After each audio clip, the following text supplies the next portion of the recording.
Hello, ladies and gentlemen. It's Lisa, the Love Coach here. And today on the Lowdown, I am bringing you a topic that is, super interesting. It has to do with the turn-offs for men. These are the things that most likely will wreck your chances with a great guy. So ladies, get a pen, start writing these down. If you do any of these and you want to undo them and you need a little help, you know how to find your girl. I'm at Lisa, the Love Coach on Instagram, or you can find me on Facebook. You could actually just really super quick find me at LoveQuestCoaching.com. Okay, so here we go. Are you ready? Yes. Okay. The number one thing that turns men off, lack of availability.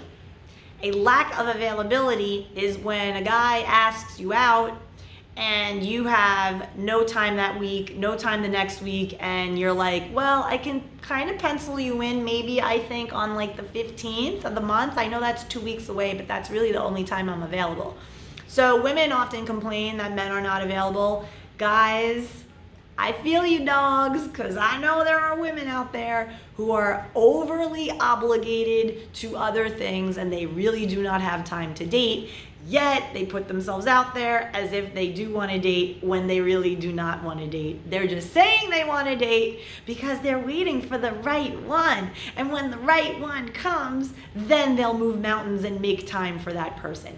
They're no different than you. We all do the same thing. So that is number one reason, one of 5 reasons that I'm going to rattle off right now of what pisses guys off about women when they're dating, that lack of availability. Number 2,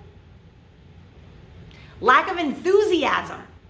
Like when you feel, like guys get the feeling that it's like an effort, like, oh, I guess I can go out. Yeah, that would be fun, I suppose. Like, what are you thinking of doing exactly? Like any kind of that lack of enthusiasm is a massive turnoff to guys.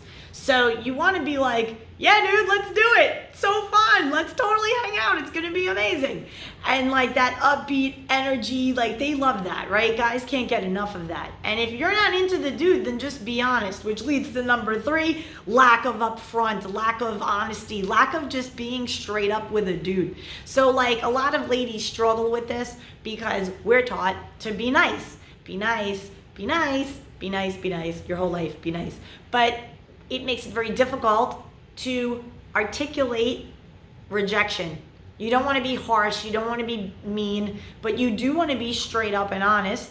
And so, easiest thing that I draw upon my public relations and marketing skills is creating a statement. You want your own personal statement that when you're about to reject a guy, that you do it in a graceful, yet firm, very strict, kind of like you're making it clear, but you're not insulting him.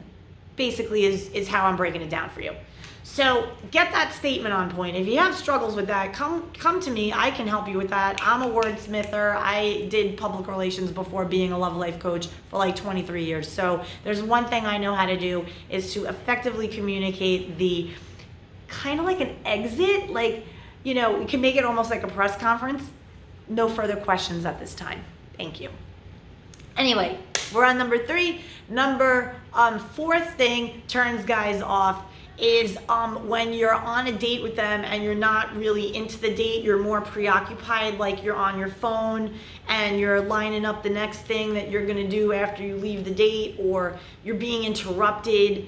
It's really distracting. I always like to put the phone away once I meet the person that I'm with. And I'm in a relationship, right? So when I meet my boyfriend and we're someplace and we've made it together, I'm like, okay, well, other than, you know, snapping pictures of us together, I'm gonna put my phone away and I'm not gonna be all up in the social media and whatever because I'm spending time with him. And so definitely put the phone away. And if you want to have like extra points with guys and you're dating and you meet each other and you're like, okay, I'm here, I'm parking, blah, blah, blah. And then you finally get together, hold up your phone and say to him, well, we're together, so I don't need this anymore, and then put your phone in the bag. And that will be so endearing to him. They love that. It's just a really polite, really good way of telling the guy, I am here for you. This is it, the bubble of you and me, and we're gonna get to know each other uninterrupted for the next couple of hours, and we're gonna have fun. The only exception to that is if you're a mom and you have young children, and of course you wanna have your phone by you so that in case emergency or anything, that's understandable. But you do want to preface that. Say, listen, my children are with their aunt or their grandma, and I always like to have my phone out just in case something happens, but I'm not going to be checking it at all. So there you go. So that's reason number 4, I believe. And then the 5th one is taking too much of his space. And what I mean by this is, you are seeing a guy and it's very new, and you go into his space, and now, meaning his home or his car, and you're like kind of purposely like leaving your own stuff all over, not necessarily messy, but like claiming turf, turns guys off, especially when it's premature. So really understand the pacing of a relationship. There's the first 3 months of a relationship where you're really in that get to know one another place. And a lot of times people make the mistake of rushing things or claiming their turf or trying to, pee on the fire hydrant. And really what you need to do is just ease off. There'll be time for that. Have conversations. Get a sense of how much into your space you're both allowing one another to be. And you can have that conversation as it feels appropriate. But ladies, don't be rushing the issue about, leaving clothes at his place and having him do the same for you. And unless it feels right and that you're really truly at that place in your relationship, you don't want to be, leaving your little hair twisties in his car thinking like, oh, in case he sees another woman, she'll see my hair twisty and she'll get the message. It's like childish and ridiculous, and there's no need for that. So date like a queen, date like a king. These are the 5 things that turn people off. And ladies, if you have any issues with your dating life, gentlemen, same thing. I am Lisa, the Love Coach, happy to help you out. You can find me at lovequestcoaching.com. Have a great day. Bye.